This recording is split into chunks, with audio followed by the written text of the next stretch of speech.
يضلله فلا هادي له ونشهد أن لا إله إلا الله وحده لا شريك له ونشهد أن قال تبارك وتعالى في سورة القدر إنا أنزلناه في ليلة القدر ليلة القدر خير من 1000 شهر ليلة القدر خير من 1000 شهر تنزل الملائكة والروح فيها بإذن ربهم من كل أمر سلام هي حتى مطلع الفجر. وقال النبي صلى الله عليه وسلم من قام ليلة القدر إيمانا واحتسابا غفر له ما تقدم من ذنبه رواه البخاري أو كما قال عليه الصلاة والسلام. وقال الشاعر في شعره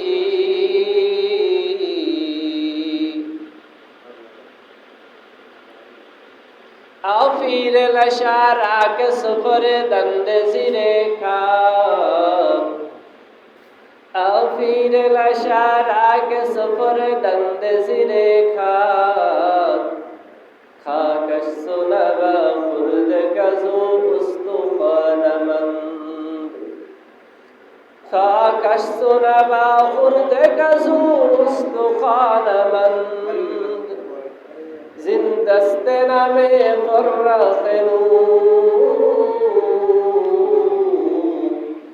زندست نامے فرخنو شیر بعدل خیرے کنی پالا غنی مت شمار عمر.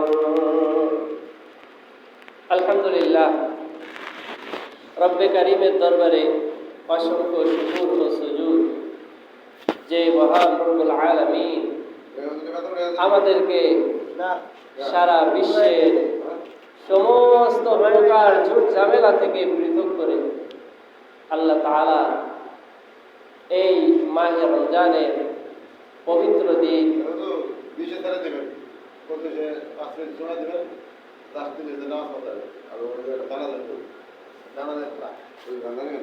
যাতে করে আল্লাহ সুবহানাহু ওয়া তাআলা আমাদেরকে কি করেন এই মাহে রমজানের পবিত্রতা রক্ষা আরো সুন্দর মতো করাইতে পারেন।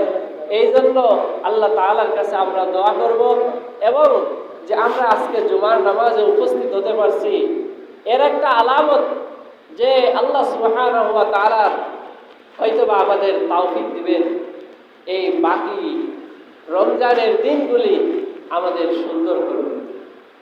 হ্যাঁ, হতে পারে এমন যে পিছের গুনাহের জন্য আল্লাহ তাআলা আমাকে এমন তওবা করার সুযোগ দিবেন যার দ্বারা আমার বাকি জিন্দেগিটা কি হবে ফাউজুদ দুনিয়া ওয়াল আখিরা, দুনিয়া এবং আখিরাতের সফলতা আমি পেয়ে যাব। ঠিক কিনা বলেন? আল্লাহ সুবহানাহু ওয়া তাআলা আমাদের জীবনকে আমাদের লাইফস্টাইলকে আরো সুন্দর করার জন্য একটা অফার দিয়েছে। মাহে রমজান তো একটা অফারের মাস, এই অফারের মাঝেও আরো গুরুত্বপূর্ণ একটা অফার দিয়েছেন, সেটা হলো লাইলাতুল কদর। কি নাম বলেন? হ্যাঁ, শবে কদর যাকে বলা হয়। এই লাইলাতুল কদরে আল্লাহ সুবহানাহু ওয়া তাআলা মুমিন বান্দাদের ক্ষমা করার জন্য একটা অপরিসীম একটা মহব্বত আর ভালোবাসা সৃষ্টি করে দিয়েছেন। সেই ভালোবাসার একটা বহিঃপ্রকাশের নাম কি জানেন? বহিঃপ্রকাশের নাম হলো লাইলাতুল কদর। আল্লাহ সুবহানাহু ওয়া তাআলা সূরাতুল কদর নামে একটা সূরা নাজিল করেছেন। সেই সূরার ভিতর আল্লাহ সুবহানাহু ওয়া তাআলা বলেন, ইন্না আনজালনাহু ফি লাইলাতিল কদর। হে দুনিয়ার বান্দারা, তোমরা সারা জীবন খেয়াল রাখবে, আমি আমার হাবিব জনাবে মুহাম্মদুর রাসূলুল্লাহ সাল্লাল্লাহু আলাইহি ওয়াসাল্লামের উপর যে কোরআনকে নাযিল করেছি, সেই কোরআনের ভিতরে ৬৬৬৬টি আয়াত আছে, মতান্তরে কম বেশি। সেই আয়াতের ভিতরে ৫ আয়াত বিশিষ্ট ছোট্ট একটা সূরা নাযিল করেছি। সেই সূরাটা স্বতন্ত্রই এই লাইলাতুল কদরের বিষয়ে। একটু চিন্তা করে দেখি যদি আমরা, যে কদরের ব্যাপারে আল্লাহ তাআলা স্বয়ং পবিত্র কোরআনের ভিতরে একটা সূরা নাযিল করেছেন, তাহলে এই কদরের কি পরিমাণ গুরুত্ব হতে পারে বলেন? যেমন আল্লাহ তাআলা স্বতন্ত্র সূরা নাযিল করেছে আল্লাহ তাআলার ওয়াহদানিয়তের ব্যাপারে। আল্লাহুস সামাদ, সূরাতুল ইখলাস ছোট হইলে পুরা সূরাটাই আল্লাহ তাআলার ওয়াহদানিয়তের ব্যাপারে, জাতের ব্যাপারে। রাসূলের কাউসার দান করছেন, এর জন্য স্বতন্ত্র একটা সূরা, তার নাম হলো ইন্না আতাইনাকাল কাউসার। এই যে এরকম সূরাগুলি যদিও ছোট হয়, মেসেজগুলি ছোট হয়, কিন্তু যেই বিষয়টা স্বতন্ত্র করা হয় তার গুরুত্ব বেড়ে যায় কিনা বলেন? গুরুত্ব বেড়ে যায়। তাহলে যেহেতু আল্লাহ তাআলা এত গুরুত্ব দিয়েছেন, ইন্না আনজালনাহু ফি লাইলাতিল কদর ওয়া মা আদরাকা মা লাইলাতুল কদর লাইলাতুল কদরি খায়রুম মিন আলফি শাহর। আল্লাহ তাআলা বলছেন, হে আমার বান্দারা, তোমরা জেনে রাখো, আমি নিশ্চয় তোমাদের যে পবিত্র কোরআন দিয়েছি, এই কোরআনকে একবারে নাজিল করেছি লাইলাতুল কদরে। সুবহানাল্লাহ। আর এই একবার যে নাজিল করেছি লাইলাতুল কদরে, এই লাইলাতুল কদরের মূল্য তোমাদের কত, তোমাদের কি জানা আছে? অবশ্যই তোমাদের না জানাইলে বান্দা, আমি রব না জানাইলে তোমরা জানবে না, আমি রব না বুঝতে দিলে তোমরা বুঝবে না। অনেকের কান থাকা সত্ত্বেও তারা ইসলামের কথাগুলি শোনে না, অনেকের চোখ থাকার পরেও তারা ইসলামের কথা, দিনের কথা বোঝে না, অনেকের অন্তর থাকার পরেও দিনের বিষয়ে তারা চিন্তা ফিকির করে না, ঠিক কিনা? অনুরূপভাবে আমি যদি তোমাদের না বুঝাই, বান্দা তোমরা বুঝবে না। আমি বলতেছি লাইলাতুল কদর হলো, লাইলাতুল কদরি খায়রুম মিন আলফি শাহর তানাজ্জালুল মালাইকাতু ওয়ার রূহ। আল্লাহ সুবহানাহু ওয়া তাআলা এই কোরআনকে নাযিল করেছে কদরের রাত্রে। এই কদরের রাত্রে মূল্য কত তোমরা জানে নাও, শুনে নাও, এটা হলো খায়রুম মিন আলফি শাহর। একবার বান্দা যদি 1000 আলফি শাহর, 1000 রাত্রকে 1000 মাসে ইবাদত করে, সেই ব্যক্তি যতটা সওয়াব পাইবে, আল্লাহ তাআলা কবুল করলে এক বান্দা লাইলাতুল কদর পেয়ে গেল, তো এই 1000 মাস ইবাদত করার থেকেও বেশি উত্তম সওয়াব পেয়ে গেল। সুবহানাল্লাহ। এই 1000 মাস ইবাদতের মূল্য অনেক বেশি। হাদিসের ভিতরে আসছে যে যে ব্যক্তি কি করবে, মান কামা লাইলাতুল কদরি ঈমানাও ওয়া ইহতিসাবা গুফিরা লাহু মা তাকদ্দামা মিন যামবিহি। রাসূল আকরাম সাল্লাল্লাহু আলাইহি ওয়াসাল্লাম বলেছেন, যে বান্দা ঈমানের সাথে এবং দৃঢ় বিশ্বাসের সাথে লাইলাতুল কদরে ইবাদত করবে, আল্লাহ তাআলা তার পিছের জিন্দেগির গুনাহকে মাফ করে দিবে। এইটাই তো মুমিনের জীবনের সবথেকে বড় একটা পাওয়া। চাওয়ার সবথেকে বড় একটা চাওয়া হলো আমার জীবনের সব গুনাহ মাফ হয়ে যায়। কি বলেন? আর বান্দার যখন গুনাহ মাফ হয়ে যায়, তখন আল্লাহ তাআলা ওই বান্দাকে জান্নাতে দিবেন না জাহান্নামে দিবেন বলেন তো? জান্নাতে দিবেন। যে জান্নাতের পরিচয় আল্লাহ তাআলা কোরআনের অনেক জায়গা বলছেন। এরপরে যে আল্লাহ সুবহানাহু ওয়া তাআলা এই লাইলাতুল কদরের মূল্য গুরুত্ব এত দিয়েছেন, এই রাত্রে যারা পাবে তাদের জন্য এই রাতের কদর করা জরুরি কিনা? হ্যাঁ, এই রাত্রটা কখন হইতে পারে, কিবারে হইতে পারে? রাসূল করিম সাল্লাল্লাহু আলাইহি ওয়াসাল্লাম এই লাইলাতুল কদর খোঁজার জন্য ইতিকাফ করেছেন রমজানের শেষ দশকে। প্রতি রোজায় কি করছেন? রাসূল ইতিকাফ করছেন। আর ইতিকাফের যত ফজিলত, গুরুত্ব, এর ভিতরে সব থেকে একটা বেশি গুরুত্বপূর্ণ বিষয় হলো লাইলাতুল কদর অর্জন করা। হ্যাঁ, যারা ইতিকাফে থাকার সুযোগ পাবে না বা থাকতে পারবে না, তারা কি লাইলাতুল কদর পাবে না?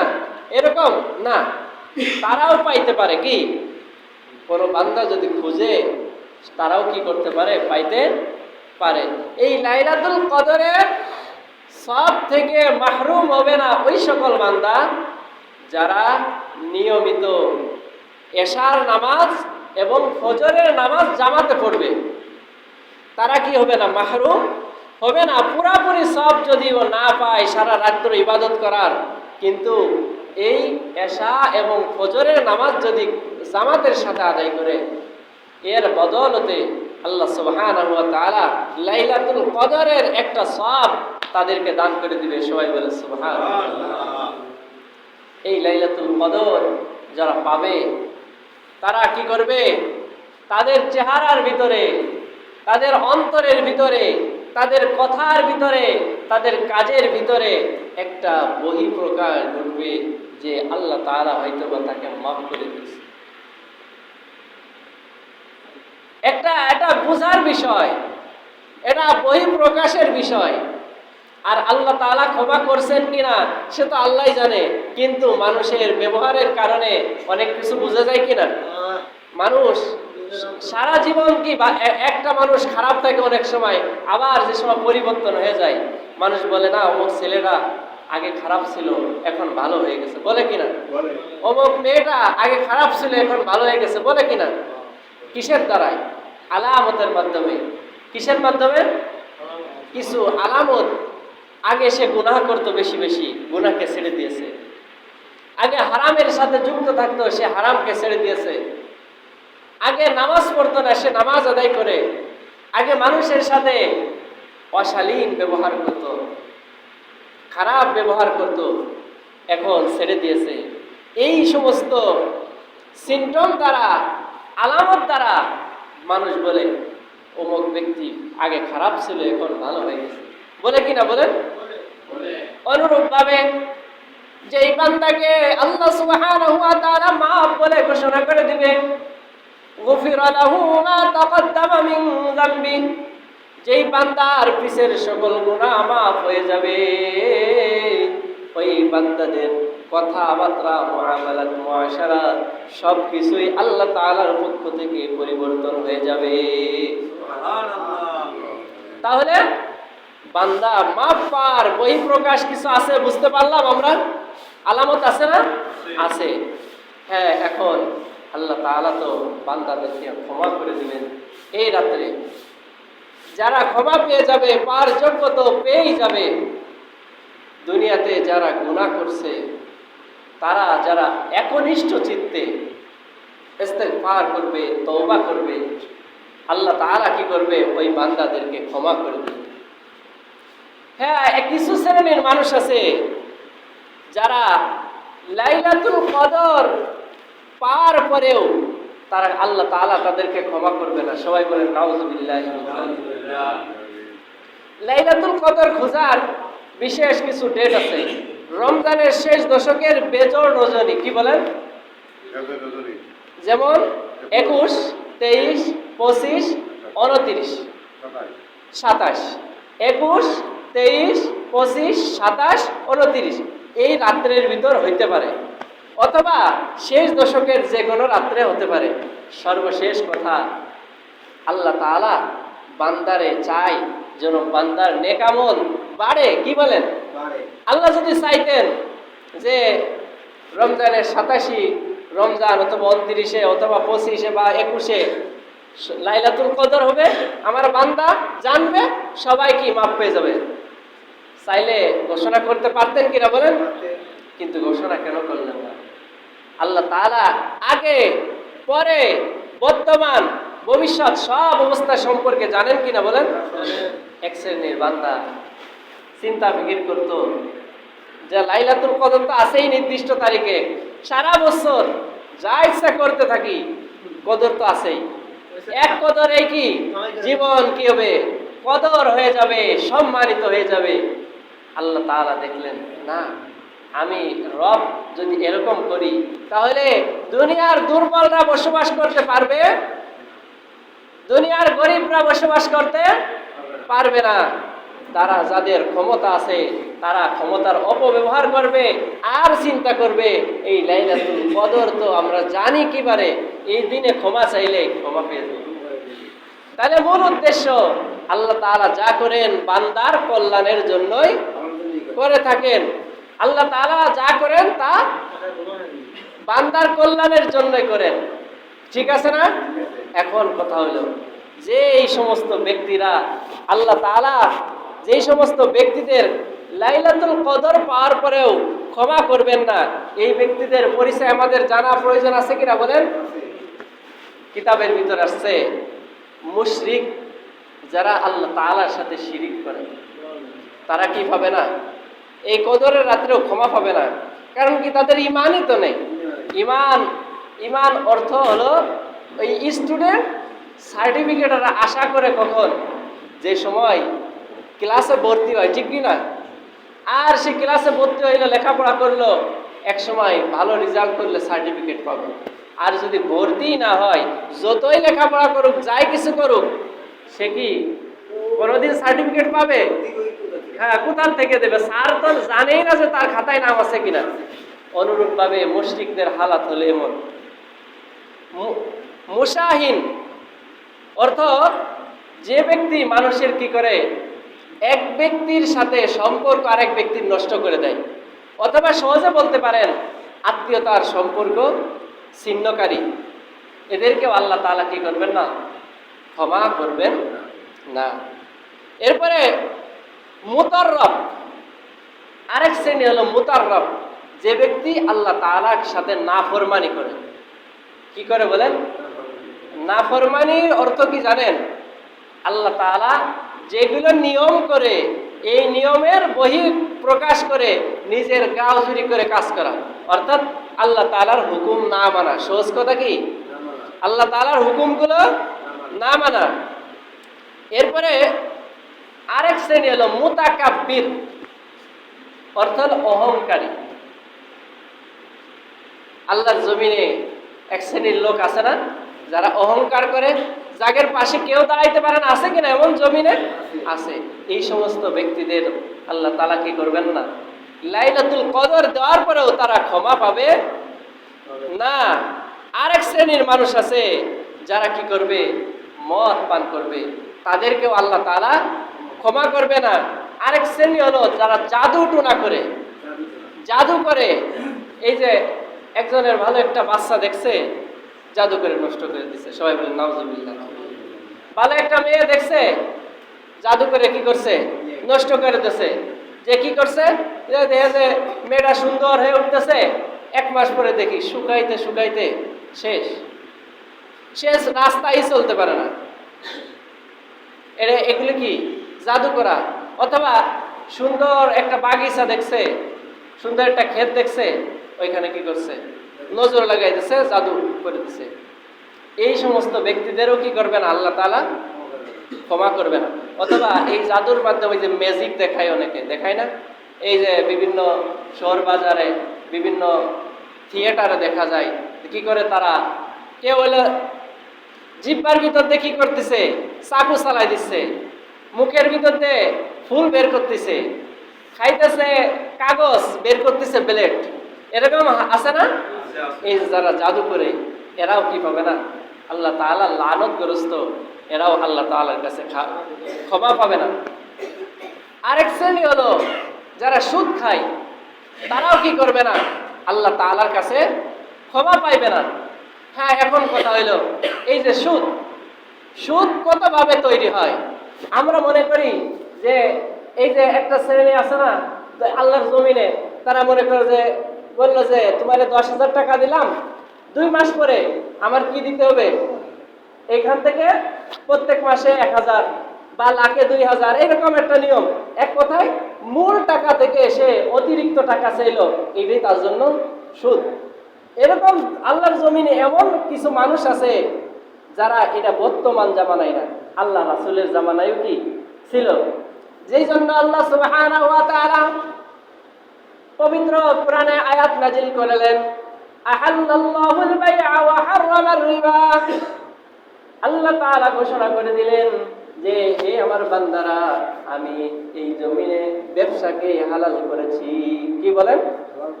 আর সুদের বৃদ্ধিকে, সুদের ব্যবসাকে হারাম করে দিয়েছি। তাহলে এক শ্রেণীর মানুষ ওই সময় রাসূল সাল্লাল্লাহু আলাইহি ওয়াসাল্লামকে প্রশ্ন করলেন, হে আল্লাহর রাসূল, মানুষ তো সম্পদ কেনে, 100 টাকা দিয়ে একটা সবজি ক্রয় করলো বা 100 টাকা দিয়ে একটা পণ্য ক্রয় করলো, এটা আবার 10 টাকা 20 টাকা বেশি করে বিক্রি করে কিনা? এটাই তো ব্যবসা। একটা পাইপ কিনে নিয়ে আসলো 1,000 টাকা দিয়ে, সে 1200 টাকা বিক্রি করলো, এটাই তো ব্যবসা। তার সালান খাটাইলো, তার ব্যবসা মানে দোকান খাটাইলো, শ্রমিক খাটাইলো, লাভ লস হিসাব করে দেখা গেলো সেখানে তার 100 টাকা বা 50 টাকা মাস শেষে থাকলো। ইহুদি খ্রিস্টানরা এখানে প্রশ্ন তোলা শুরু করলো যে আল্লাহ রাসূল, আল্লাহ তাআলা তো এই সুদকে হারাম করলো, এই সুদ ব্যবসা সুদ একই। সবাই বলেন নাউজুবিল্লাহ। ব্রেন কি ওই পর্যন্ত খাটে নাই? ব্রেন ওই পর্যন্ত খাটে নাই। তখন আল্লাহ রাসূল সাল্লাল্লাহু আলাইহি সাল্লাম তাদেরকে বুঝাই দিল যে প্রত্যেক কর্জ, যেই কর্জ থেকে কি করা হয়, লাভ নেওয়া হয়, সেটার নাম ওই সুদ।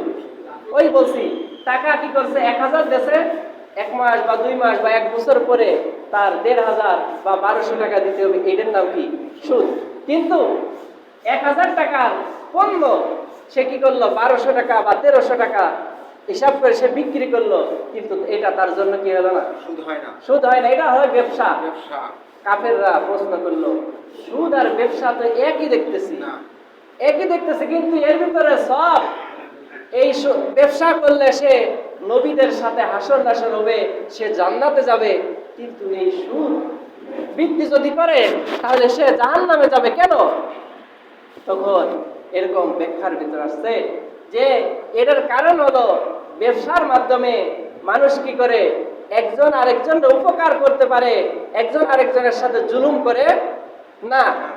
বা দেশের ভিতরে এরকম ইতিহাস আছে যে এক শ্রেণীর মানুষ কি করে, সুদ দেয়, দিয়ে নির্দিষ্ট সময় এলে বগলের ভিতরে লাঠি নিয়ে কি করে, যাদের কাছে টাকা পায় যদি না দেয় তাদের পিটা শুরু করে দেয়। তাহলে কি এটা জুলুম কিনা? 1 নম্বর জুলুম। 2 নম্বর কথা হলো রাসূল করিম সাল্লাল্লাহু আলাইহি ওয়াসাল্লাম বলেন, যেই শরীরের মাঝে হারাম উপার্জিত সম্পদের দ্বারা যেই শরীর লালিত পালিত হয়, হারাম টাকার দ্বারা যেই শরীর লালিত পালিত হয়, যেই সন্তান লালিত পালিত হয়, হারাম টাকার দ্বারা যেই খাবার খেয়ে ইবাদত বন্দেগী করে, এই ইবাদত বন্দেগীতে তার কোনো উপকার দিবে না। এই হারাম উপার্জনের দ্বারা যেই শরীর লালিত পালিত করবে, যেই মুখ তার সুস্থ থাকবে, এই মুখের দ্বারা যদি আল্লাহ তাআলার কাছে বলে রব্বিরহামহুমা কামা রব্বায়ানি সগীরা, তাহলে ওই যে দোয়া করলো মাতা পিতার জন্য, ওই দোয়াও আল্লাহ তাআলার আরশ পর্যন্ত পৌঁছাবে না। আর হারাম পণ্য খেয়ে, খাবার খেয়ে, এই উপার্জিত টাকার দ্বারা খাবার খেয়ে যদি কেউ ইবাদত বন্দেগী রোজা নামাজ করে, তাহলে ওইটা কি ইবাদত কবুল হওয়ার আশা করা যায়? কথা বলেন, যায়? কিতাবের ভিতর আসছে as-salatu biমা'না আর-রাহমাতি ওয়াদ-দুআই ওয়াত-তাসবিহি ওয়াল-ইস্তিগফার। আমরা যে নামাজ পড়ি, এই নামাজের অর্থ কি জানেন? সালাত আরবিতে বলা হয়, আর বাংলা বা ফার্সিতে বলা হয় নামাজ। নামাজ তো কোরআনে নাই, আছে কোথাও নাই, কিন্তু বাংলা অর্থ নামাজ সালাতের, এই সালাতের অর্থ হলো তাসবিহ, দোয়া, ইস্তিগফার। তাসবিহ করা, আমরা যে সুবহানাল্লাহ, আলহামদুলিল্লাহ, আল্লাহু আকবার, লা ইলাহা ইল্লাল্লাহ বলি, এই তাসবিহ অর্থ কি? নামাজ। আরেকটা অর্থ হলো নামাজ অর্থ দোয়া। কি? বান্দা যখন আল্লাহু আকবার বলে, তাকবীরে তাহরিমা বলে, আউযু বিল্লাহ বিসমিল্লাহ পড়ার পরে বলে আলহামদুলিল্লাহি, সবাই বলেন আলহামদুলিল্লাহি রাব্বিল আলামিন আর রহমানির রহিম মালিকি ইয়াউমিদ্দিন ইয়্যাকা না'বুদু ওয়া ইয়্যাকা নাস্তাঈন। এইটা সূরাতে প্রত্যেক নামাজের প্রত্যেক রাকাতে বলতে হবে। কারণ কি?